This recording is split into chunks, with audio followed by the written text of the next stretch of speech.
और ध्यान से सुनिएगा क्यों जरूरत पड़ती है कॉम्प्रिहेंशन पार्ट और प्रेपोजिशन पार्ट पर इतना ज्यादा फोकस करने की। सबसे पहले ठीक है, सबसे पहले उस चीज को एक बार ध्यान से देखिएगा। देखो बेटा, प्रेपोजिशन समझोगे, ठीक है, अभी कॉपी नहीं कर रहा, सिर्फ आपको समझा रहा हूं, और कॉम्प्रिहेंशन पार्ट समझोगे, ठीक है। अब जब कॉम्प्रिहेंशन की मैं बात करूंगा तो उसके बारे में तारीफें तब कर लेंगे, ठीक है ना, उसके बारे में तारीफें तब कर लेंगे। वेरी गुड, लेकिन थोड़ी मोटी तारीफ अभी कर। इस कॉम्प्रिहेंशन में बेटा तीन चीजें होती हैं, इस कॉम्प्रिहेंशन में रीडिंग सेक्शन में तीन चीजें होती हैं, ठीक है।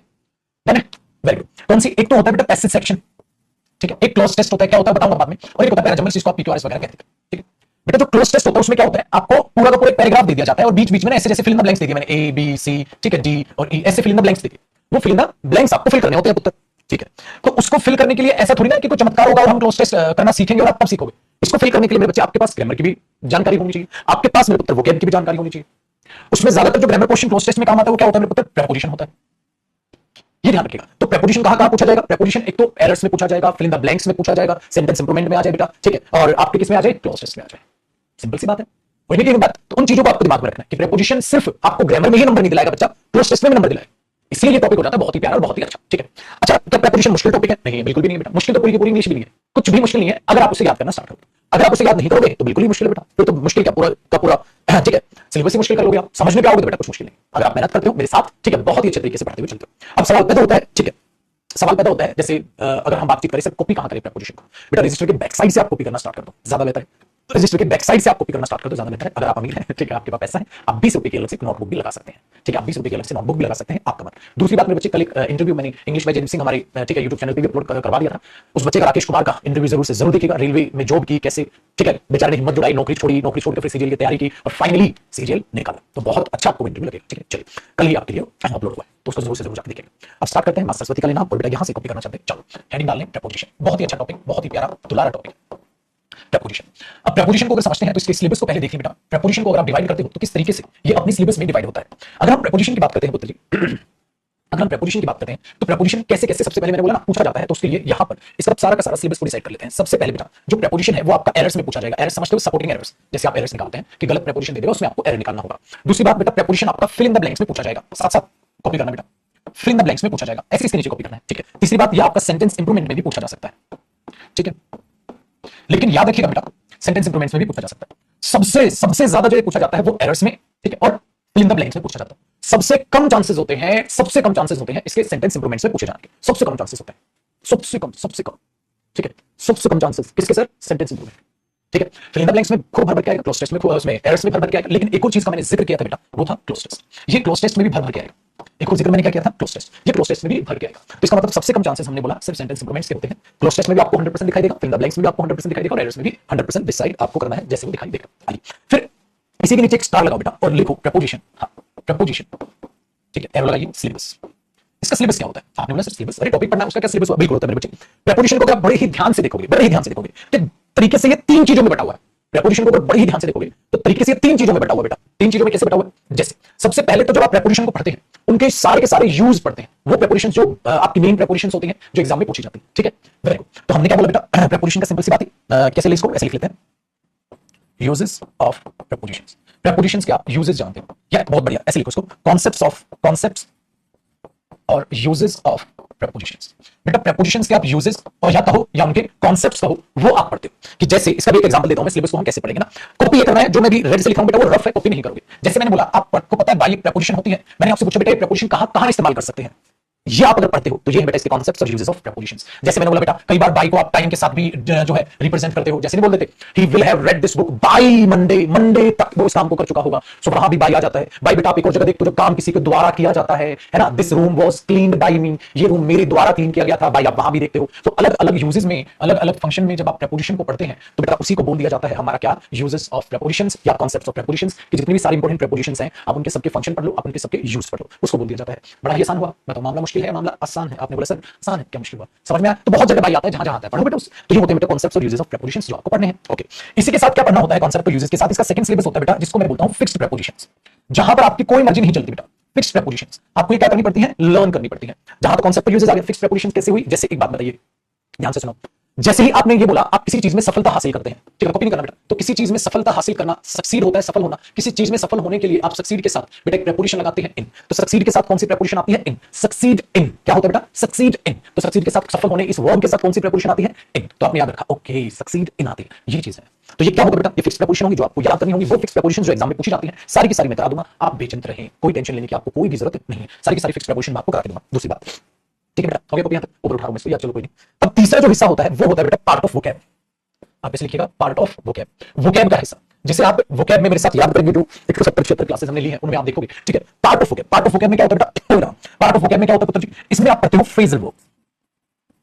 बेटा फ्रेजल वर्ब्स क्या होती हैं जरा उनके बारे में जाने, और ये वोकैब का हिस्सा कैसे होती है। जैसे बेटा फ्रेजल वर्ब में आप क्या करते हो, जब आप फ्रेजल वर्ब का जिक्र करते हो पुत्र जी, तो उसमें आप एक बहुत प्यारी सी चीज देखते हो। अगेन कॉपी नहीं करना, रफ है बेटा, कॉपी नहीं करना। उसमें आपको फिक्स्ड वर्ब के साथ एक प्रेपोजिशन होती है जो फिक्स होती है और उसका अपना एक फिक्स्ड मीनिंग होता है, आपको वो लर्न करनी होती है बेटा। जैसे याद करो, मैंने बोला लुक एट और लुक आफ्टर और लुक इनटू, इनके क्या क्या मतलब है आपको याद करने पड़ेंगे बेटा।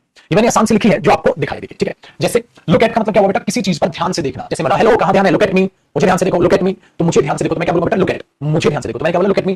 किसी चीज पर ध्यान से देखना। अच्छा लुक आफ्टर का मतलब क्या हुआ? लुक आफ्टर का मतलब होता है देखभाल करना। Please look after my child, I am going to market. Please मेरे लड़के की, मेरे बच्चे की देखभाल कर लेना, मैं मार्केट जा रहा हूं। देखभाल करना, टेक केयर करना। लुक इनटू का मतलब पता है क्या होता है? We have to look into this matter, हमें इस मामले की जांच पड़ताल करनी पड़ेगी बेटा। लुक इनटू का मतलब होता है जांच पड़ताल करना। सो आपने देखा वर्ब तो सेम रही, प्रेपोजिशंस बदलती गई बेटा और उसका फिक्स्ड मीनिंग आता चला गया। सो लुक आफ्टर का मतलब है टेक केयर करना, लुक एट का मतलब है ध्यान से देखना, लुक इनटू का मतलब है जांच पड़ताल करना। आपने हर एक फ्रेजल वर्ब को याद किया। सो उसी डिटेल को हम यहां पर देख के चलते हैं बेटा, जिसे हम कहते हैं फ्रेजल वर्ब, जो होता है हमारा पार्ट ऑफ वोकैब। वो प्रेपोजिशन का नहीं, part of vocab phrasal verb हमारा हिस्सा बनती है, समझे। तो इसका मतलब प्रेपोजिशन में हमें पढ़नी है concepts and uses of prepositions, और मेरे बच्चे फिक्स्ड प्रेपोजिशंस, ठीक है। ये दो चीजें हमारे लिए बड़े ही कॉन्सेप्ट की जरूरत है, तो उनको आपको यहां पर बड़े ही ध्यान से समझते हुए चलना है, ठीक है बेटा। Fixed preposition, concept and uses of preposition, ठीक है। एक और मैं आपको एक और सिलेबस में जोड़ना चाहूंगा, वो क्या होता है बेटा? इसी में एक पार्ट एडिशन होता है जिसको हम इसी के ऊपर आप लिख सकते हो या यहां लिख लेना, ये लिख लो। वो होता है बेटा सुपरफ्लुअस प्रेपोजिशन। Superfluous prepositions. आपने बोला कैसे? ये इसका क्या मतलब होता है बेटा? इसका मतलब होता है जो प्रेपोजिशन की वहां जरूरत ही नहीं थी उसमें आपने प्रेपोजिशन को साथ दी। सुपरफ्लुअस का मतलब ये होता है, सुपरफ्लुअस का मतलब होता है जिसकी जरूरत नहीं है उसको लिख देना, जिसकी जरूरत नहीं है उसको लिख देना। बेटा ये भी आजकल बड़ा ट्रेंड कर रहा है ठीक है, ये भी आजकल बड़ा ट्रेंड कर रहा है। तो हम तीन बातें इसमें पढ़ेंगे, सारी प्रेपोजिशंस की जो प्रेपोजिशन जो एग्जाम में पूछी जाती है सारी उनके फंक्शंस देखेंगे बेटा। फिर हम फिक्स्ड प्रेपोजिशंस को भी इसी के साथ साथ लेके चलेंगे, और मेरे उत्तर सुपरफ्लुअस प्रेपोजिशंस भी हम अपने बैच में पढ़ेंगे, जिससे कि हमारे प्रेपोजिशन में 100% मार्क्स आने स्टार्ट हो जाए, साथ साथ क्लोज टेस्ट में भी हमारी क्या करेगी उत्तर मदद करेगी, ठीक है। चलो एक बार समझते हैं सर सुपरफ्लुअस प्रेपोजिशन, बता दो फिर इनको पढ़ने का मजा आएगा। और ये कहा है बेटा पार्ट ऑफ वोकैब। आप वोकैब की क्लासेस देखोगे, आपको पता है वोकैब में क्लास नंबर 1 से लेकर 170 प्लस क्लासेस मैं ऑलरेडी ले चुका हूं, उनमें बहुत सारी क्लासेस आपको फ्रेजल वर्ब की भी मिलेगी, ठीक है। वेरी गुड, आगे जरा ध्यान से समझने की सारी चीजों को कोशिश करते हैं मेरे पुत्र, फिर आगे आहिस्ता आहिस्ता चीजों को देखेंगे। तो सुपरफ्लुअस प्रेपोजिशन समझा दो। एक बात बता, कॉपी नहीं करना बेटा, अभी तो मैं इसका सिलेबस समझा रहा हूं भाई, अभी तो मजा आएगा पढ़ने का। देखो बेटा क्या होता है, जैसे आप एंटर शब्द का यूज करते हैं बेटा, एंटर का मतलब क्या होता है? जैसे आप अंदर आए, हाँ, तो जब आप अंदर आओगे तो आप ये बोलोगे he came into my room, he came into my room, वो मेरे रूम के अंदर आया था। तो अंदर आया था मतलब रूम में एंटर किया था। हाँ मेरे बच्चे, ये केम इनटू जो मीनिंग है वो एंटर ही तो है। कम प्लस इनटू जब आप जोड़ते हो तो वो उसको एंटर बोल दो या कम इनटू बोल दो, ठीक है। जैसे मैंने इसी को बोल दिया बेटा ही एंटर्ड माय रूम। अब बच्चा कहता है सर ये इनटू कहां गया? मैंने बोला मेरे बच्चे इसी का तो मतलब है एंटर का मतलब ये कम इनटू अंदर आया तो मतलब आया अंदर, तो आना और अंदर आने के लिए आपने इनटू लगाया। हाँ इन दोनों की सेंस तो इसी ने दे दी बेटा। हाँ तो या तो आप इसे ऐसे लिखो या आप इसे ऐसे लिखो। अब एग्जामिनर क्या करेगा पुत्र जी? एग्जामिनर यहां ऐसे दे देगा बेटा he entered into my room. बोलो तारा क्या हो गया भाई साहब? अरे एंटर के तो मीनिंग में ऑलरेडी इनटू है, फिर आप वहां इनटू लिख क्यों रहे हो? जब ऑलरेडी उसमें वो सेंस है, कम इनटू से ही वो बना है, तो पुत्र उसके साथ इनटू लिखना ही बोलते हैं उसको सुपरफ्लुअस। कॉपी नहीं करना बेटा, ये सब सिखाया जाएगा बाद। तो सुपरफ्लुअस का मतलब जिसका मीनिंग ऑलरेडी वहां था, आपने इस चीज को फिर से लिख दिया। ये चीज यहां पर देखनी, इसमें बहुत सारी चीजें हैं, कम इंटर के साथ इनटू भी आ सकता है, क्या चीजें नहीं वो बाद में जानेंगे। फिलहाल आपको समझ आ गया सुपरफ्लुअस कॉन्सेप्ट किसे कहते हैं, फिलहाल आपको समझ आ गया मेरे बच्चे सुपरफ्लुअस कॉन्सेप्ट किसे कहते हैं। ऐसे कुछ ऐसे समझो जैसे बेटा पास्ट हिस्ट्री अगर मैं लिख दूं, एक बात बताइए मेरे पुत्र, हिस्ट्री किसकी होती है? पास्ट की होती है। तो हमारी बुद्धि थोड़ी ना खराब है, हम पास्ट हिस्ट्री कहते फिरेंगे। अरे हिस्ट्री पास्ट से ही रिलेट करती है, तो उसमें ऑलरेडी पास्ट की सेंस है, तो पास्ट लिख दोगे तो क्या हो जाएगी बेटा? सुपरफ्लुअस, ठीक है। बहुत अच्छे बच्चे, तो ये चीजें आपको अपने दिमाग में रखनी है बेटा। बोलो चीजें समझ आया? आगे बढ़ते हैं। इसका मतलब हमें प्रेपोजिशन का सारा मेरे पुत्र सिलेबस समझ आ गया। हाँ सर, हमें प्रेपोजिशन टॉपिक को कुछ इस तरीके से पढ़ते हुए चलना है। बताइए बेटा, किसी को भी किसी प्रकार का कोई भी डाउट? हो गया? मजा आ गया चीजों को जानकर? डन। अब आगे बढ़ते हैं और प्रेपोजिशन का सिलेबस को आगे रन करते हैं, ठीक है। तो यहां से ये था बेटा इसका सारा का सारा कंप्लीट सिलेबस, ठीक है। अब जानते हैं जरा प्रेपोजिशन को, और फिर प्रेपोजिशन को कर लेते हैं पढ़ना चालू। आइए बेटा, सबसे पहले कि ये प्रेपोजिशन आखिरकार होता क्या है। भाई सबसे पहले प्रपोजिशन आखिरकार होता क्या है, इस चीज को हम एक बार समझने की कोशिश करते हैं। ठीक है, ध्यान से सुनिएगा बेटा, ध्यान से समझिएगा और बहुत ही अच्छे बच्चे बन के सुनिएगा, बिल्कुल एकदम बेसिक से काम। सबसे पहले बेटा प्रपोजिशन, और क्या लगा लोगे, क्वेश्चन मार्क। आखिरकार ये प्रपोजिशन होता क्या होता क्या। देखो जब भी आप इंग्लिश में सेंटेंस बनाते हैं तो सेंटेंस कैसे बनाया जाता है, जैसे आपका मन वैसे बना दोगे। सेंटेंस की खासियत होती है बेटा उसमें ग्रामर भी सही होनी चाहिए प्लस उसका मीनिंग भी सही होना चाहिए। सो आपने बोला सेंस, करेक्ट सेंस होनी चाहिए प्लस ग्रामर भी करेक्ट होनी चाहिए। करेक्ट ग्रामर करेक्ट सेंस, एक सेंटेंस बनता है। तो सेंटेंस कलेक्शन होती है मेरे बच्चे वर्ड्स की, कलेक्शन ऑफ वर्ड्स होती है, आप ये कह सकते हैं सेंटेंस को, जिस कलेक्शन में अपने आप में ग्रामर भी करेक्ट होनी चाहिए और अपने आप में वो सेंस भी करेक्ट होनी चाहिए, मीनिंगफुल सेंस होनी चाहिए और अपने आप में क्या होनी चाहिए, इसी के नीचे आप लिखिएगा, अपने आप में क्या होना चाहिए, करेक्ट ग्रामर होना चाहिए। तो सेंटेंस को आपने क्या बोला, आपने बोला सेंटेंस को बेटा कलेक्शन ऑफ वर्ड्स, वर्ड्स की कलेक्शन, जिस कलेक्शन में क्या होना चाहिए बेटा, करेक्ट ग्रामर। आपकी ग्रामर करेक्ट होनी चाहिए, ये नहीं आप अपनी मनमर्जी से जो भी कहते हैं, हाँ, plus plus correct sense, sense भी करेक्ट होनी चाहिए, मतलब मीनिंगफुल स्टेटमेंट होनी चाहिए, मीनिंगफुल स्टेटमेंट होनी चाहिए और साथ साथ ग्रामर भी करेक्ट। एक बार हमेशा मैं मजाक में नहीं बोलता था, ध्यान से सुनिएगा sentence, he went market, buy fruit, came back, eat fruit, sleep, wake up, went, play cricket. मैंने एक बात बोली बेटा, पता है आप उस बात से उस सेंटेंस का सारा मीनिंग समझ गए। बताओ बताओ, उस सेंटेंस का आप सारा मीनिंग समझ गए। कैसे मीनिंग समझे, मैंने बोला वो मार्केट गया, फ्रूट खरीदे, वापस आया, फ्रूट खाए, सो गया, उठा, ठीक है, सो गया, उठा, गया, खेला। तो क्या मीनिंगफुल सेंस, हाँ मीनिंग आ गया, लेकिन बेटा किसकी धज्जियां उड़ गई, ग्रामर की धज्जियां उड़ गई। अगर ऐसे इंग्लिश चलने लगी, ठीक है, ऐसे इंग्लिश चलने लगी तो चलिए भाई काम, फिर तो हर कोई इंग्लिश बोलता फिरेगा। तो इस पर रेस्ट्रिक्शंस किसकी है भाई साहब, करेक्ट ग्रामर की है ना। तो बॉयज प्लेड वेल, ठीक है ऐसा नहीं चलेगा, चीजों को आपको टेक्निकली समझना होगा। सो बेटा हमने देखा करेक्ट सेंस ग्रामर में आपकी तब बनेगी, उसके साथ साथ आपकी ग्रामर भी करेक्ट होनी चाहिए। ठीक है, यही से पैदा होती है मेरे बच्चे रिक्वायरमेंट ऑफ प्रिपरेशन, कि हमें तो वो सेंटेंस बोलने में सही लग रहा है लेकिन मेरे बच्चे वो ग्रामेटिकली सही नहीं है, ग्रामेटिकली सही नहीं है। चलो इस चीज को जरा समझने की कोशिश करते हैं, ध्यान से सुनो बेटा, ध्यान से सुनो। इसी के नीचे एग्जांपल लिखना बेटा, मैंने बोला ही एट 2 एप्पल्स, उसने 2 सेब खाए थे। ही एट 2 एप्पल्स, उसने 2 सेब खाए थे। तो बेटा ये वर्ब हुई क्या, एट, और ये इस वर्ब का क्या हुआ मेरे बच्चे, ऑब्जेक्ट। एप्पल्स क्या हो गया इस वर्ब का ऑब्जेक्ट। इस वर्ब का ऑब्जेक्ट क्या खाया था भाई, ये खाया। वेरी गुड, आपने बता दिया, बहुत ही बढ़िया मेरे बच्चे। तो ये इस वर्ब का ऑब्जेक्ट हो गया, क्योंकि ये वर्ब को एक्सप्लेन कर रहा है बेटा। ठीक है, ये वर्ब को एक्सप्लेन कर रहा है तो ये वर्ब का ऑब्जेक्ट बन गया। बहुत ही बढ़िया भाई, कोई बड़ी समस्या नहीं, आगे सुनिएगा बेटा। तो हमने इसको देखा रही आसान है सर। अब मैंने बोला बेटा ही नोज, वो जानता है। मैंने बोला किसको जानता है, ही नोज हर, वो हर को जानता है। सो बेटा फिर आपने देखा ये वर्ब हुई नोज, जानना, और किसको जानता है आपने एक्सप्लेन कर दिया, तो ये हर क्या आ गया, ऑब्जेक्ट। वो जानता है, किसको जानता है, उसने खाए थे, क्या खाए थे। ठीक है, वेरी गुड। तो दोनों के दोनों बड़े ही आसानी से आपने दोनों एग्जांपल लिखा, सर ये तो बहुत आसान। लेकिन एक समस्या है बेटा, एक बात बताऊं, अगर ये ही नोज की बजाय मैं ऐसे लिख दूं he went her, he went हर। अब भाई ये तो वही इंग्लिश होगी जो भी बनाई थी, फिर तो आप कैसे भी धज्जियां उड़ा दें। लेकिन टेक्निकली गलत है। क्यों गलत है बेटा, ही वेंट एक्शन है, वेंट, और वेंट की एक्सप्लेनेशन आदमी हो सकता है कोई, हर। मेरे बच्चे वेंट अपने आप में एक एक्शन है, he went her, he went हर। तो आपने बोला सर ही वेंट हर, मजा नहीं आ रहा, लॉजिक नहीं बन रहा, मतलब वो गया था हर, अरे वो हर के पास गया था, हर के लिए गया था, हर की वजह से गया था, हर के साथ गया था, कुछ तो लिखो बेटा। ये आपस में रिलेट नहीं कर रहा, ये इसके साथ क्या नहीं कर रहा, रिलेट नहीं कर रहा। ये वर्ब इस ऑब्जेक्ट से रिलेट नहीं कर रही। तो आपने क्या बोला यहां पर बेटा, ऐसे लिखना है, ये वर्ब, ठीक है, ये वर्ब हर ऑब्जेक्ट से रिलेट नहीं कर रही। ये वर्ब हर ऑब्जेक्ट से रिलेट नहीं कर रही। You have to write down the statement in the bilingual language. The verb went is not related to her. Verb went जो है बेटा वो हर से रिलेट नहीं कर रही। सो हमने क्या किया, हमने बोला यार हाँ इसको कोई ना कोई मतलब तो देना पड़ेगा। तो हमने क्या किया बेटा, यहां पर लिख दिया ही वेंट, हाँ ही वेंट, और यहां मैंने हर लिखा, ठीक है, हाँ, और इससे मैंने पहले टू प्रीपोजिशन लिख दी, ही वेंट टू हर। अरे अब मीनिंग आया, कैसे मीनिंग आया, वो गया था, हाँ किस तक गया था, हर तक गया। तो टू बेटा फिनिशिंग पॉइंट बताती है, टू प्रीपोजिशन, ठीक है, टू प्रीपोजिशन क्या करती है, फिनिशिंग पॉइंट बताती है। जैसे मैं यहां खड़ा हूं, ही वेंट टू हर, रुक गया, तो टू क्या बताती है, जो एक्शन चालू हुआ, ठीक है, वो कहां जाके रुका, तो इस एक्शन को वहां जाके बता देगी। जैसे यू केम टू मी, तो आप मेरे पास आए, ही वेंट टू हर, वो हर के पास गया था। सो एक्शन के साथ जब कम या गो के साथ टू प्रीपोजिशन आती है तो बेटा वो क्या दिखाती है, कहां तक गया, वो एक्शन कहां तक हुआ। ठीक है, चलो आसान सी बात होगी बेटा। तो इसका मतलब ये अब हमारे सामने क्या आ गई, प्रीपोजिशन। Very good. लेकिन इंटरेस्टिंग बात पता है बेटा क्या है, अभी देखते हैं। इंटरेस्टिंग बात ये है मेरे पुत्र, ये जो प्रीपोजिशन है, हाँ जी, इस प्रीपोजिशन के बाद आपको क्या दिखाई दे रहा है, ये क्या है, ऑब्जेक्ट है बेटा, है ना। अब इतना तो दिमाग बचपन से आपने, ये सब्जेक्ट है बेटा इस सेंटेंस का, तो ऑब्जेक्ट है, हाँ। लेकिन अब ये ऑब्जेक्ट किसका है पुत्र, अब तक आपने क्या है, अब तक आपने क्या देखा, वर्ब, वर्ब का ऑब्जेक्ट, वर्ब, वर्ब का ऑब्जेक्ट। लेकिन अब आप ये थोड़ा बोल दो कि ये ऑब्जेक्ट वर्ब का है। अगर ये ऑब्जेक्ट वर्ब का है तो वर्ब के बाद तुरंत ही आ जाता है, वर्ब का एक ऑब्जेक्ट वर्ब है। ये तो नहीं आता है पेपर में, तो गलत था, पेपर में ये सही हुआ। तो इस पर कौन लेकर आया, हर को अपने साथ टू लेकर आया, फिर कहता मैं रिलेट करवा दूंगा इस शब्द को, आ जाओ। तो इसीलिए अपने दिमाग में याद रखिएगा बात को कि बेटा अब ये जो ऑब्जेक्ट हुआ ये प्रीपोजिशन का हुआ, इसका हुआ बेटा, ये प्रीपोजिशन का हुआ।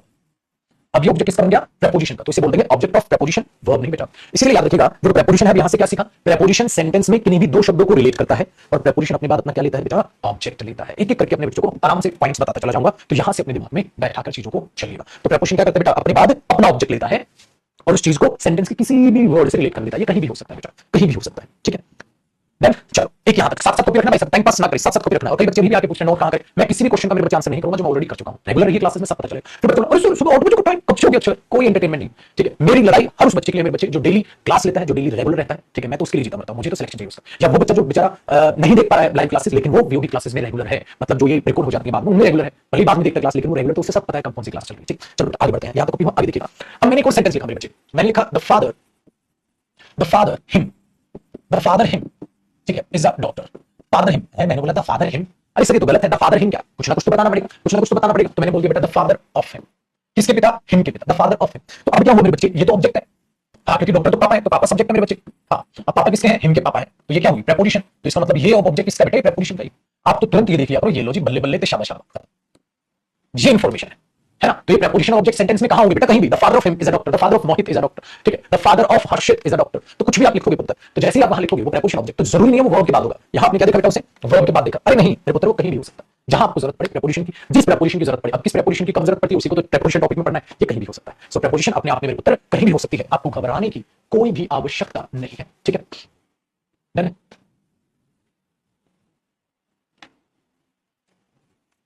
पुत्र चलिए आगे बढ़ते हैं। कॉपी वापस चलता है, जिंदगी में कभी होगा भी नहीं बेटा, रहने दो। तो हमने यहां से पहला पॉइंट प्रेपोजिशन के बारे में क्या जाना बेटा? प्रेपोजिशन, ठीक है, ध्यान से सुनिएगा बेटा। प्रेपोजिशन अपनी बात क्या लेती है बेटा? ऑब्जेक्ट, ठीक है, अपनी बात क्या लेती है बेटा? ऑब्जेक्ट। और एक और बात बताओ मेरे पुत्र, जो ऑब्जेक्ट होता है ना, वो या तो कोई नाम होगा या नाम की जगह आया हुआ कोई प्रोनाउन होगा ना बेटा। जैसे एक बात बताओ, मैंने यहां लिख दिया द फादर ऑफ करण, करण तो नाउन हो जाता, या the father of him, him क्या बेटा? प्रोनाउन। तो प्रेपोजिशन का ऑब्जेक्ट क्या बनता है? या तो नाउन बनता है या प्रोनाउन बनता है। फिलहाल इतना याद रखिएगा बेटा, इस पर डिब्बा बना। Very good. और जो ये ऑब्जेक्ट होता है किसका होता है बेटा? प्रेपोजिशन का होता है, ठीक है, वेरी गुड। डन। जो ये प्रेपोजिशन है मेरे पुत्र, हाँ, ये क्या होती है? रिलेटिंग वर्ड, रिलेट करने वाला वर्ड। क्या करती है बेटा? रिलेटिंग वर्ड, रिलेट करने वाला वर्ड, ठीक है, रिलेटिंग वर्ड, रिलेट करने वाला वर्ड। बस अब थोड़ी सी जानकारी आगे देखिएगा। तो आपने क्या बोला? प्रेपोजिशन एक रिलेट करने वाला शब्द होता है, जो प्रेपोजिशन अपने बाद अपना एक ऑब्जेक्ट लेती है और उसको सेंटेंस के किसी भी दूसरे वर्ड से क्या करती है? रिलेट करती है। अभी इस डेफिनेशन को मैं लिखवाऊंगा बेटा, ठीक है। सो हमने क्या बोला? हमने क्या बोला? बहुत ही आसान काम हो गया सर, बहुत ही आसान काम हो गया, ठीक है। तो हमने क्या बोल दिया? प्रेपोजिशन अपने आप में एक रिलेट करने वाला शब्द होता है, ठीक है, जो सेंटेंस में क्या करता है? अपनी इंफॉर्मेशन को किसी भी दूसरे शब्द से रिलेट करता है अकॉर्डिंग टू मीनिंग। सिंपल होगी बात, वेरी गुड। अब इसी बात को थोड़ा सा और प्यार से और तमीज और तहजीब से सीखते हैं। ध्यान से सुनो बेटा, आपको अगर मैं एक बात पूछूं, ये रफ है बेटा, जो साइड में लिखा हूं कॉपी नहीं करना है भाई। वर्ड क्या होता है बेटा? A B C D E F, ये सब क्या होते हैं? जेड तक लेटर्स होते हैं। इन्हें क्या बोलते हैं बेटा? लेटर्स बोलते हैं। जो इन लेटर्स की कलेक्शन बनाई जाती है, ठीक है, जिनका मीनिंग होता है, उन्हें हम शब्द बोलते हैं बेटा। उन्हें क्या बोलते हैं? शब्द। जैसे अभी आपने एक शब्द बना दिया कम, कम का मतलब आओ, है ना, ये एक शब्द बन गया जिसमें कितने लेटर हैं? 4 लेटर बेटा, इसको शब्द बोलते हैं। तो शब्द की डेफिनेशन क्लियर हुई। अब मैं एक डेफिनेशन और क्लियर करता हूं आपको। एक होती है बेटा क्या? फ्रेज। अब हमने फ्रेज, कई बच्चे ऐसे जिन्होंने पहली बार सुना होगा, फ्रेज क्या है सर? फ्रेज होती है बेटा कलेक्शन ऑफ वर्ड्स। फ्रेज क्या होती है? कलेक्शन ऑफ वर्ड्स, जो ग्रुप ऑफ वर्ड्स बोलते हैं, शब्दों का समूह, शब्दों का समूह, उसको हम क्या बोलते हैं? फ्रेज। तो एक बात बताओ बेटा, जब हमने प्रेपोजिशन का सिकंदर कसा, तो मैंने बोला प्रेपोजिशन को पूरा कितना बड़ा एरिया है? उसने बोला एक मैं हूं, हाँ, और मेरे परिवार में ये मेरा हिस्सा है। Very good. तो कितने शब्द हो गए बेटा? 2 शब्द हो गए। उसने बोला एक मैं हूं और मेरे परिवार ये रहा, है ना, तो दोनों जुड़ गए, तो कितने हुए? 2। इसका मतलब इसमें हुआ एक प्रेपोजिशन अपने आप में खुद, और एक अपने साथ अपना वो परिवार रखती है जिसको हम क्या बोलते हैं? ऑब्जेक्ट। इन दोनों को जोड़ो तो एक, और कितने हुए बेटा? 2। इसका मतलब मैं इसको क्या कह सकता हूं? फ्रेज। इसका मतलब मैं इसे क्या कह सकता हूं बेटा? बताओ। फ्रेज। क्या कह सकता हूं? फ्रेज। बहुत ही अच्छे बच्चे। सो जब मैंने इसको फ्रेज बोला मेरे बच्चे, हाँ, तो इस फ्रेज का मुखिया कौन है? प्रेपोजिशन। इस फ्रेज का मुखिया कौन है बेटा? प्रेपोजिशन है। इसीलिए इसको बोल दिया जाता है बेटा प्रेपोजिशनल फ्रेज। क्या बोला मेरे बॉस? Prepositional phrase. क्या बोला बेटा इसको? Prepositional phrase. अब देखो आपको थोड़े थोड़े टेक्निकल नाम याद हो रहे हैं, ठीक है, टेक्निकल नाम याद हो रहे हैं कि प्रेपोजिशन, प्रेपोजिशन के बाद नाउन है किसी का भी नाम, और इसकी जगह यूज होता है प्रोनाउन होता है बेटा। तो आपने दोनों को जोड़ा, प्रेपोजिशन फ्रेज बनी। Very good. अब ये प्रेपोजिशन फ्रेज क्या की जाती है? क्या की जाती है? रिलेट की जाती है। प्रेपोजिशन क्या करती है? प्रेपोजिशन फ्रेज को रिलेट करती है सेंटेंस के किसी भी दूसरे वर्ड से। तो प्रेपोजिशनल फ्रेज देखना बेटा, प्रेपोजिशनल फ्रेज, ठीक है, हाँ, प्रेपोजिशनल फ्रेज, एरो लगाओ, हाँ, इस फ्रेज को, इस फ्रेज को सेंटेंस के, इस फ्रेज को सेंटेंस के किसी भी दूसरे वर्ड से रिलेट किया जाता है, रिलेट किया जाता है, रिलेट किया जाता है। ब्रैकेट में लिखिएगा बेटा according to the meaning. Meaning के हिसाब से बेटा, जो भी मीनिंग चाहिए हो आप उस हिसाब से उसको रिलेट कर लेते हो मेरे पुत्र। यही तो प्रेपोजिशन की डेफिनेशन बनी बेटा। डेफिनेशन पेपर में ये थोड़ा लिख के लिखा, आपको डेफिनेशन ग्रामर के हिसाब से पता होनी चाहिए। अब मेरे साथ साथ अच्छे बच्चे बनकर आप इस प्रेपोजिशन को एक बार दोहराएंगे और फिर मैं इसको एक बार वैसे लिखूं। प्रेपोजिशन अपने बाद अपना ऑब्जेक्ट लेकर एक प्रेपोजिशनल फ्रेज तैयार करती है, और इस प्रेपोजिशनल फ्रेज को, ठीक है, इस फ्रेज को, इस प्रेपोजिशन फ्रेज को सेंटेंस के किसी भी दूसरे वर्ड से रिलेट किया जाता है अकॉर्डिंग टू द मीनिंग। बेटा ये हुई प्रेपोजिशन की डेफिनेशन। तो क्यों ना मेरे बच्चों को एक लंबी लंबी डेफिनेशन ना लिखकर आप उसको एक बहुत ही अच्छे तरीके से देखो। क्या देखो बेटा, प्रेपोजिशन अपने बाद अपना ऑब्जेक्ट लेकर, प्रेपोजिशन अपने बाद अपना ऑब्जेक्ट लेकर एक प्रेपोजिशनल फ्रेज तैयार करती है, और उस फ्रेज को सेंटेंस के किसी भी दूसरे शब्द से रिलेट करती है अकॉर्डिंग टू द मीनिंग। यही है मेरे बच्चे प्रेपोजिशन की डेफिनेशन। आया ना मजा? पहला पॉइंट, पहली खासियत है इसके बारे में। अब इसकी एक और खासियत बताऊंगा, फिर खासियतें बताते चले जाए, ठीक है बेटा? आया जी मजा?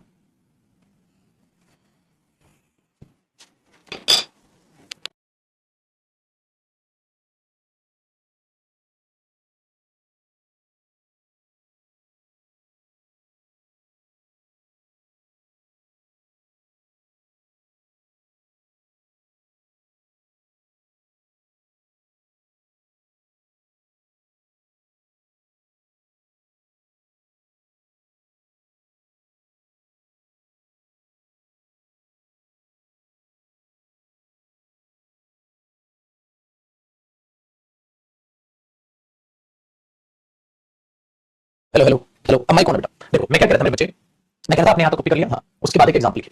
इस एग्जाम्पल में समझा रहा बेटा, आपने यहाँ लिखा ही एट 2 एप्पल्स, उसने खाए थे 2 एप्पल्स, अरे ये तो मीनिंग पूरा हो रहा है, ठीक है। लेकिन यहाँ देखो बेटा, ही एट 3 एप्पल्स, हाँ उसने 3 एप्पल खाए थे। तो क्या यहाँ प्रेपोजिशन की जरूरत थी? नहीं, आपने खामा खाऊंगी कर दी। इसलिए कहा जाता है बेटा अकॉर्डिंग टू द मीनिंग। भाई मीनिंग के हिसाब से तो तू लगाओगे, मीनिंग के हिसाब से तो प्रेपोजिशन लगाओगे। यहाँ प्रेपोजिशन की जरूरत है? नो नीड, यहाँ तो कोई जरूरत नहीं, तो गलत हो जाएगा पेपर में बेटा। तो जहां जरूरत ना हो वहां नहीं घुसाओगे, और जहां जरूरत हो वहां से नहीं हटाओगे। है कि नहीं? चलिए अभी अभी जब मैंने ऐसे लिखा बेटा, द फ्रेंड है, ठीक है, याद है, the friend her, the friend her मैंने लिख दिया, हाँ विल हेल्प यू, ठीक है, भाई आपकी मदद करेगी। तो हमने बोला द फ्रेंड हर नहीं, द फ्रेंड ऑफ हर। तो जहां प्रेपोजिशन लगानी वहां तो लगाओ, ठीक है, वेरी गुड। तो जहां प्रेपोजिशन की जरूरत है बेटा, आप उसका मीनिंग निकालोगे, आप सेंटेंस को पढ़ोगे, और आहिस्ता आहिस्ता इतनी प्रैक्टिस हो जाएगी आपको ऑटोमेटिकली पता चल जाएगा कि ये तो जरूरत पड़ रही है प्रेपोजिशन की, अरे यहाँ तो जरूरत नहीं पड़ रही है प्रेपोजिशन की। तो ये चीजें यहाँ पर देखी जाती है बेटा, ठीक है, ये चीजें देखी जाती है कि क्या वहां मीनिंग आना चाहिए और क्या मीनिंग वहां नहीं आना चाहिए, ठीक है, वेरी गुड। तो जैसे आप इन चीजों को देखोगे तो समझोगे। चलो आगे देखो, मैंने बोला बेटा the room was cleaned him, या the room was cleaned by him, क्या होना चाहिए बेटा? चलो ऐसे लिख देता हूं, the room was cleaned by him, कमरा उसके द्वारा साफ किया गया था, या the room was cleaned him, क्या होना चाहिए बेटा? The room was cleaned him, cleaned him, अरे रिलेट क्लीन्ड हिम, क्या क्लीन और हिम रिलेट कर रहा है? नहीं कर रहा। The room was cleaned by him, उसके द्वारा कमरा साफ किया गया था। सो क्या सीखा मेरे बच्चे? प्रेपोजिशन अपने बाद अपना ऑब्जेक्ट लेकर उसे रिलेट करती है सेंटेंस के किसी भी दूसरे शब्द से, जैसे बाय हिम मतलब इसके द्वारा क्लीन किया गया, और फॉर मतलब फ्रेंड है, हर के हैं, ठीक है, ये चीज यहां पर आती है। तो प्रेपोजिशन की जहां रिलेट करने की जरूरत पड़ेगी आप रिलेट करोगे बेटा, जहां जरूरत नहीं उसे आप हटा दोगे, सिंपल सी चीज हुई। ये था मेरे बच्चे प्रेपोजिशन का पहला अपने आप में पॉइंट।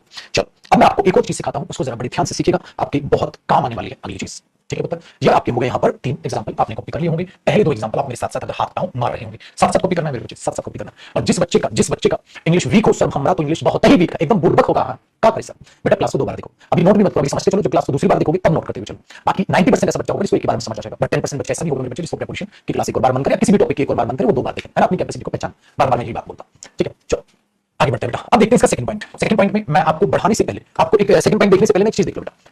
सेकंड पॉइंट देखने से पहले एक सिंपल सा एक नोट लिख लो, इसमें आपको एक बेसिक इंफॉर्मेशन होनी चाहिए मेरे बच्चे। क्या आपको पता है एडजेक्टिव क्या होता है? आपने बोला बिल्कुल, तो आपने क्या बोल दिया? एडजेक्टिव क्या करता है बेटा? ऐड करता है डिटेल्स, ठीक है, किसमें? नाउन या प्रोनाउन। बेटा जो नाउन या प्रोनाउन के बारे में कुछ भी बताए उसे हम क्या बोलते हैं? एडजेक्टिव। जो नाउन के बारे में या प्रोनाउन के बारे में कुछ भी बताए उसके क्या बोलते हैं? एडजेक्टिव बोलते हैं। तो मैंने बोल दिया I know a rich person, मैं एक रिच पर्सन को, एक अमीर आदमी को जानता हूं। तो आपने क्या बोला बेटा? ये आदमी क्या है? नाउन, और ये अमीर आदमी है तो ये रिच क्या है बेटा? एडजेक्टिव। सो एडजेक्टिव क्या होता है? जो नाउन प्रोनाउन के बारे में कुछ भी बताए उसे हम बोलते हैं बेटा एडजेक्टिव, ठीक है, उसे हम बोलते हैं adjective. So I know a rich man, तो रिच क्या हो बेटा? एडजेक्टिव आ गया, आपको बहुत आसानी से चीज समझ आ गई। चलो ये एक्स्ट्रा डिटेल क्यों है अभी थोड़ी देर में आपके पास खुलासा हो जाएगा। फिर मैंने बोला बेटा एक हमारे पास होती है एडवर्ब, हमेशा याद रखिएगा बेटा, एडवर्ब होती है जो एक्शन में डिटेल ऐड करती है। एक्शन, एक्शन कब हुआ, एक्शन क्यों हुआ, एक्शन कहां हुआ, ठीक है। तो व्हेन, हाउ, वेयर, ये शब्द जो होते हैं एक्शन, हाउ ऑफन, कब कब होता है, हाउ ऑफन का मतलब क्या होता है बेटा? कब कब होता है, ये इन सब चीजों के बारे में, कब, कहां, क्यों, ठीक है, कैसे, क्यों, वाई, क्यों हुआ, कैसे हुआ, कहां हुआ, कब कब होता है, तो ये चीज, ठीक है, ये चीज होगी तो आप उसको क्या बोलते हैं बेटा? एडवर्ब। जैसे एक बात बताओ, अगर मैं आपको बोल दूं ही केम, हाँ यस्टरडे, वो आया था, कब आया था, कल आया था, तो मेरे बच्चे ये यस्टरडे अपने आप में क्या हुआ? एडवर्ब। क्यों? क्योंकि बेटा इस एक्शन के बारे में इंफॉर्मेशन जोड़ रहा है। अब ही के बारे में इंफॉर्मेशन तो नहीं दे रहा है, एक्शन बता रहा है, वो आया था, कब आया था, चलो ही वेंट, हाँ देयर, वो गया था, कहां गया था, वहां गया था, तो क्या हुआ बेटा? एडवर्ब, ठीक है, एडवर्ब। सो कब, क्यों, कैसे, ये चीजें हैं। अच्छा एक बात बताओ, मैंने बोल दिया बेटा ही रन्स फास्ट, वो दौड़ता है, हाउ, कैसे दौड़ता है, फास्ट दौड़ता है, तो फास्ट क्या हुई बेटा? एडवर्ब। किसका रिप्लाई आया? हाउ। किसका रिप्लाई आया? वेयर। किसका रिप्लाई आया? व्हेन। तो हाउ, वेयर, व्हेन, इन सबको क्या बोलते हैं बेटा? एडवर्ब। तो एडवर्ब क्या होती है? जो एक्शन के बारे में इंफॉर्मेशन जोड़ती है, कब, कहां, कैसे, क्यों, ये इनको एडवर्ब बोलते हैं। तो एक्शन के बारे में जानकारी एडवर्ब देती है, और नाउन प्रोनाउन में जो एक्स्ट्रा इंफॉर्मेशन जुड़ती है वो भी क्या होती है बेटा? एडजेक्टिव। ये भी एक्स्ट्रा इंफॉर्मेशन है किसकी? एक्शन की, और ये एक्स्ट्रा इंफॉर्मेशन है किसकी? नाउन या प्रोनाउन। है तो एक्स्ट्रा इंफॉर्मेशन बेटा, है तो एक्स्ट्रा इंफॉर्मेशन। अब फिलहाल के लिए इतना आप याद रख सकते हैं, ठीक है बेटा।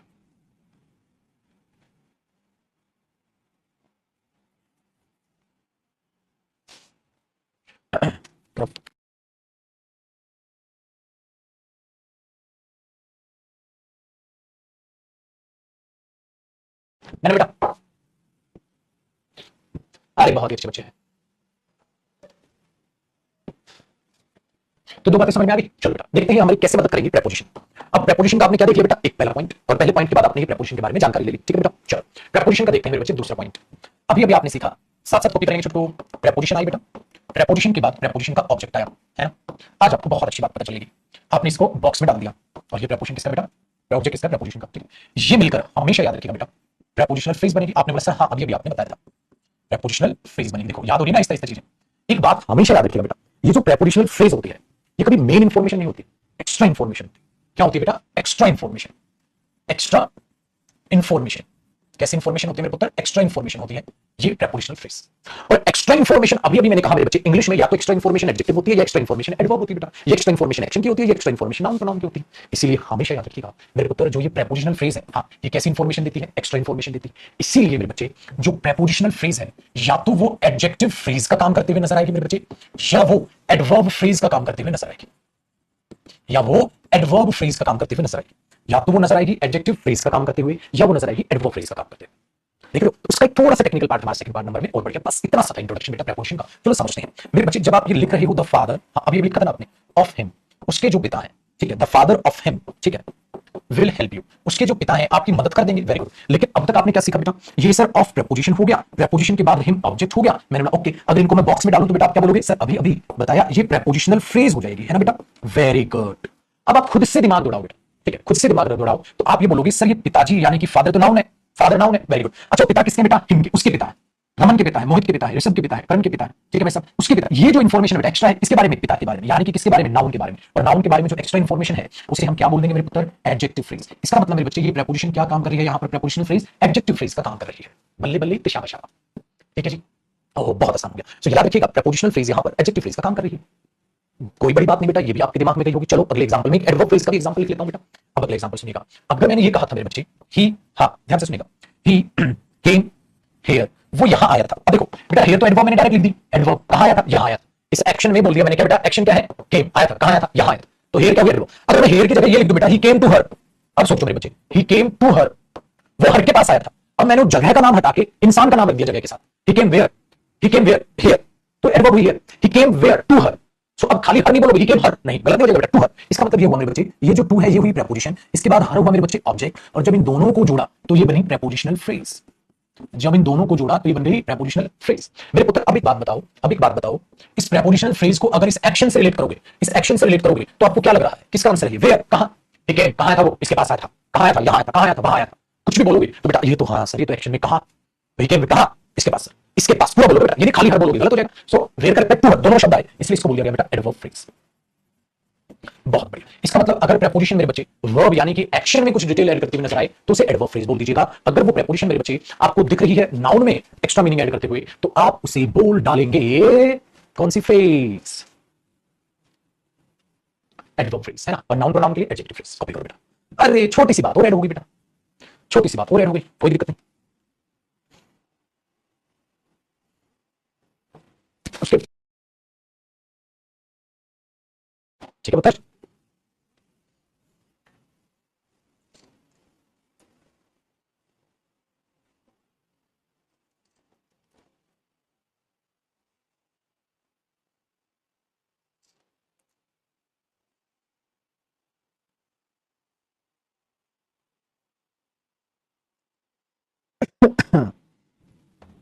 ठीक है बेटा। अरे बड़ा आसान है ना,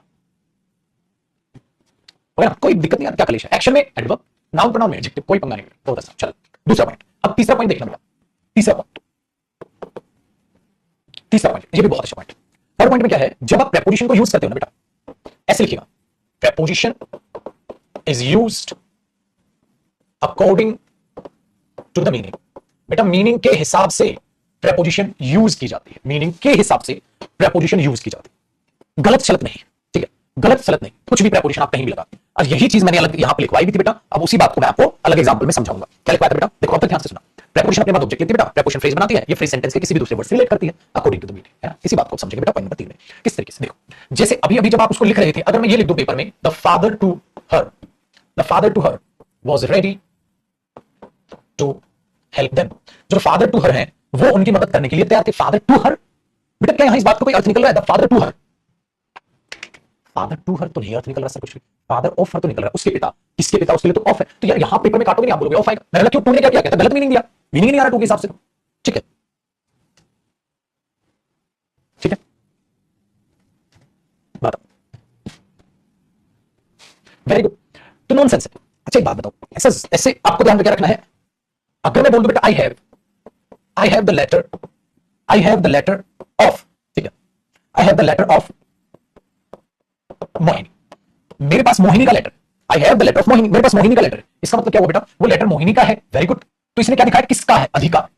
किसका वो लेटर है, उस अधिकार को क्या इंग्लिश में लिख दो बेटा, पोजेशन। ये ऑफ क्या दिखा रही है, प्रीपोजिशन, पोजेशन किसका लेटर है, मोहिनी का लेटर है, तो I have the letter of Mohini, मेरे पास मोहिनी का लेटर है, ठीक है। तो यहां ये भी सही है, वेरी गुड। एक बात बताओ बेटा, एक बात बताओ, ही रॉट, उसने लिखा था, he wrote a letter to God, उसने भगवान को एक पत्र लिखा, ठीक है। या चलो, he wrote a letter to Mohini, उसने मोहिनी को एक पत्र लिखा। अब एक बात बताओ बेटा, वो मोहिनी का लेटर है या वो लेटर मोहिनी के लिए लिखा गया, बेटा बताओ, वो लेटर मोहिनी को लिखा गया है या मोहिनी का लेटर है या वो लेटर मोहिनी को लिखा गया है, बता बताओ बताओ बताओ बताओ बेटा, वो लेटर मोहिनी का है या वो लेटर मोहिनी को लिखा गया है, बेटा वो लेटर मोहिनी को लिखा गया, लेकिन मीनिंग तो ये भी ठीक है ना बेटा, ये रॉट का लेटर टू मोहिनी, आपने आपने 11th क्लास याद होगी, लेटर टू गॉड याद है, वो भगवान को लेटर लिखा गया, भगवान का लेटर नहीं, तो मोहिनी को लेटर लिखा गया, मोहिनी का लेटर नहीं, तो बेटा इसका मीनिंग सही है, इसका मीनिंग सही है, दोनों सही है। तो ये थोड़ा लेटर हो गया, लेटर के बाद ऑफ आएगा, अरे कुछ भी आ सकता है, कुछ भी आ सकता है, मीनिंग के हिसाब से आएगा ना मेरे बच्चे। सो जरूरी नहीं है मेरे बच्चे वहां एक ही प्रीपोजिशन आए, हो सकता है दूसरी आ जाए, अगर दूसरी गलत है तो गलत, दूसरी लगाओ, और हो सकता है वहां कोई और प्रीपोजिशन आ जाए, क्या फर्क पड़ता है बेटा। चलो एक और सेंटेंस लिखता हूं, अगर जब तक आप लिख रहे थे मेरे बच्चे, ही केम, हाँ डैश, ही केम डैश, ठीक है, हाँ मैंने यहां बोल दिया, ही केम डैश नाउ।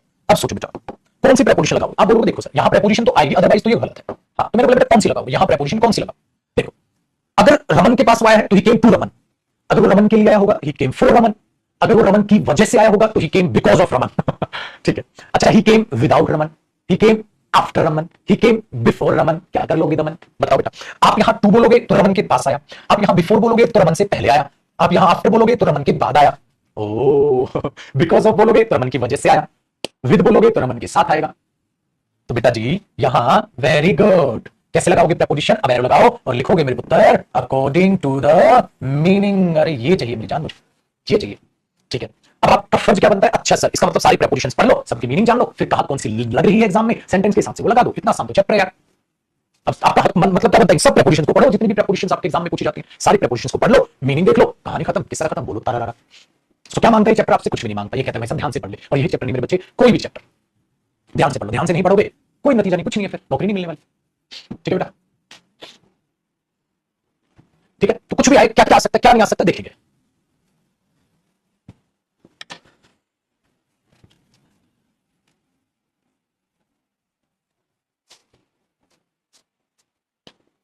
हाँ बेटा, ही केम फॉर रमन, रमन के लिए आया था मैं तो, यहाँ कहता किसके लिए आया हूँ, रमन के लिए आया मैं तो बेटा जी, ओ बेटा जी टेंशन नको, नको टेंशन, टेंशन नको, नको टेंशन, ठीक है।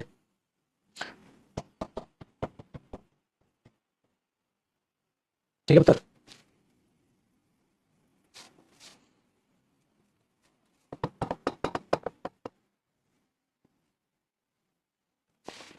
कुछ भी। अच्छा, ही केम टूवर्ड्स रमन, रमन की तरफ आया है ना, रमन की तरफ आया। अरे बात, he came under Raman, under Raman तो नहीं लग रहा, ही केम अबाउट रमन नहीं लग रहा, तो जो ठीक लगेगा वही तो बेटा, जो ठीक लगेगा वही तो करोगे, जो ठीक नहीं लगेगा तो वो कैसे करोगे, है ना। चलो लेकिन अभी इनका क्या जानना है, यूज जानना बेटा, अभी तो इनका यूज जानना है, तो चैप्टर में ये तो है, सब प्रीपोजिशन का यूज थोड़ा पता है आपको, तो बेसिक प्रीपोजिशन का पता है, ठीक है।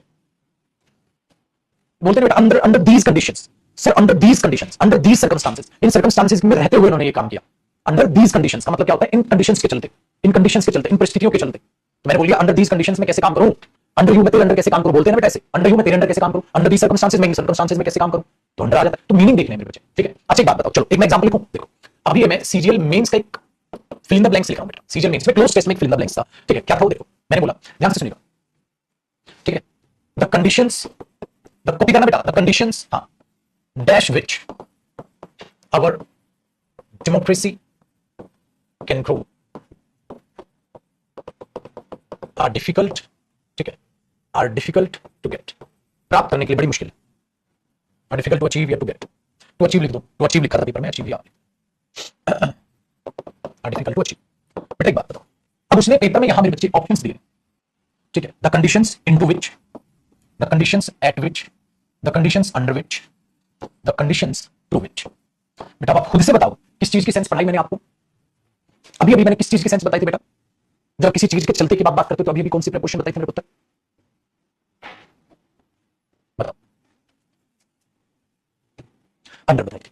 तो हमें तो लगेगा ये भी, लेकिन आएगा क्या बेटा, भाई एट तो जगह बताता है, at that point, at this point, वो तो पॉइंट बताता है, इनको तो किसी अंदर किसी चीज के अंदर घुसना होता है, टू तो किसी चीज तक पहुंचना होता है, वो तो नहीं है, तो उन चीजों को चलते तो कभी क्या बताइए अंडर। अब एक बात बताओ मेरे बच्चे, अगर आप पूरा प्रपोजिशन पेपर में पढ़ के जाते तो आप इस फिल इन द ब्लैंक्स को सही कर पाते, सही कर पाते तो एक नंबर आपका क्वेश्चन। सो प्रपोजिशन तो बहुत प्यारा टॉपिक है बेटा, फ्री के नंबर है, ले लो, फ्री के नंबर है मेरे बच्चे, लूट सको तो लूट लो, फ्री के नंबर है, लूट सको तो लूट लो।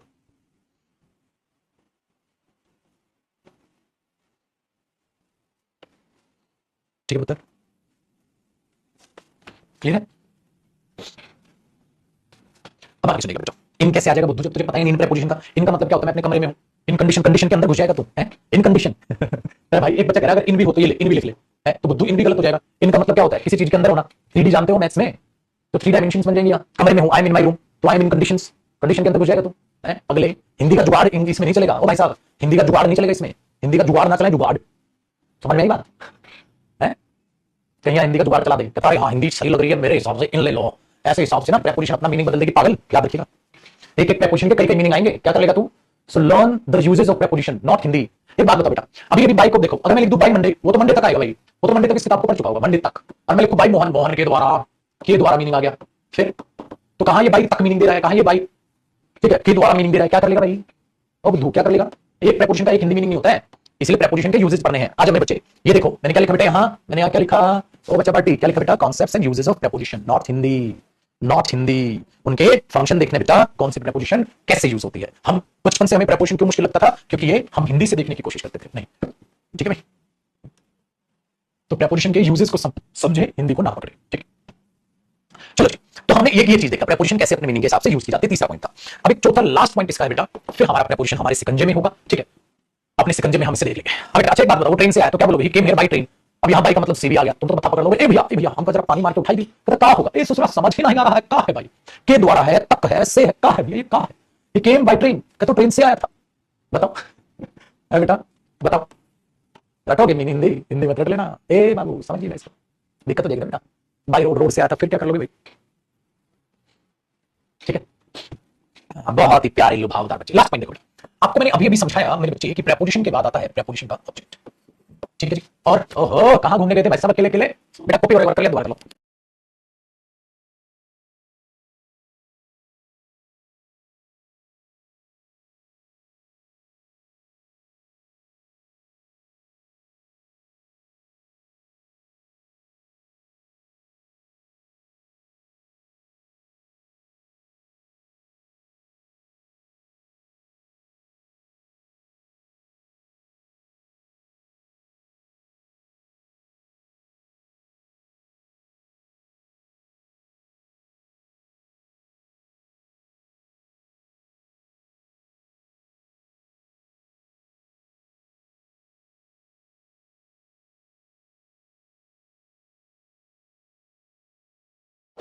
ठीक है, चलो इसको पढ़ते हैं, फिर मैं छोटा हूं क्लास छुट्टी रहेगी। तो ये मैंने क्या बोला बेटा, प्रेपोजिशन के बाद ऑब्जेक्ट आता है। ऑब्जेक्ट आता है तो ये कैसी इंफॉर्मेशन देती है मेरे बच्चे? एक्स्ट्रा इंफॉर्मेशन, मेन इंफॉर्मेशन या एक्स्ट्रा इंफॉर्मेशन? एक्स्ट्रा। और एक्स्ट्रा मतलब रिश्तेदार है, रिश्तेदारों को घर का सदस्य मत बना लियो। इसका मतलब ये बोल मेरे बच्चे, अगर मैं ये बोल दूं, ध्यान से सुनिएगा, अगर मैं ये बोल दूं ही हा विद, या ऐसे कर लेते हैं, he with then, he with then is या आर कमिंग हियर। बेटा इस बात का ध्यान रखिएगा, बच्चे क्या करा देते हैं? आर। पता है क्यों? सर देखो ज्यादा लोग आ रहे हैं, मैंने बोला पागल ट्रैक्टर लगेगा, विद क्या है? प्रेपोजिशन, और प्रेपोजिशन के बाद क्या है? ऑब्जेक्ट। और मेरे बच्चे ये कैसी इंफॉर्मेशन देगा? एक्स्ट्रा। तो मेन कौन है? ही है, तो इस आएगा पागल। वर्ब सब्जेक्ट के अकॉर्डिंग आती है, ऑब्जेक्ट के अकॉर्डिंग थोड़ी ना वर्ब आएगी। तो he with them is coming here, वो उनके साथ आ रहा है। तो बात किसकी मेरे बच्चे? ही की। बात इसी की किसकी है? ही की। तो बात उस एक्स्ट्रा इंफॉर्मेशन की नहीं। आई बात समझ में? इस आएगा। तो याद रखिएगा एक्स्ट्रा इंफॉर्मेशन, इसको एक्स्ट्रा रखो मेरे बच्चे, कभी मत देखो। अगर मैं बोल दूं ही, ठीक है, अलोंग विद, उनको साथ लेकर आया। अलोंग विद का मतलब होता है उनको साथ लेकर आया। ही अलोंग विद हिज फ्रेंड्स, हां हैज कम और हैव कम। आप फिर बोलोगे sir has come, have come नहीं। क्यों मेरे बच्चे? क्योंकि ये प्रेपोजिशन और ये हुई मेरे बच्चे एक्स्ट्रा इंफॉर्मेशन। तो मेन बात किसकी? ही की। तो समझ आया? इस बात को याद रखिए। तो इनको कॉपी कर लीजिएगा, मैं इसको सेव कर देता हूं। ठीक है, अब आराम से आप कॉपी कर लीजिएगा इनको, और इसका हम क्या नाम डाल दें? बारो फूल बरसो की प्रेपोजिशन चालू हुआ है ना? दो एग्जांपल आप कॉपी कर लीजिएगा अभी क्लास के बाद। चलो मेरे पुत्र बाय बाय, अब फैल जाओ शिकारियों, अपनी अपनी टाइमिंग पे मिलेंगे। ठीक है, अभी एक और क्लास आपकी 77 बैच 4 की नाम बात करें तो बाकी। ठीक है, एक और क्लास है, उसमें मिलेंगे। खुश रहो, आबाद रहो, मुस्कुराते रहो।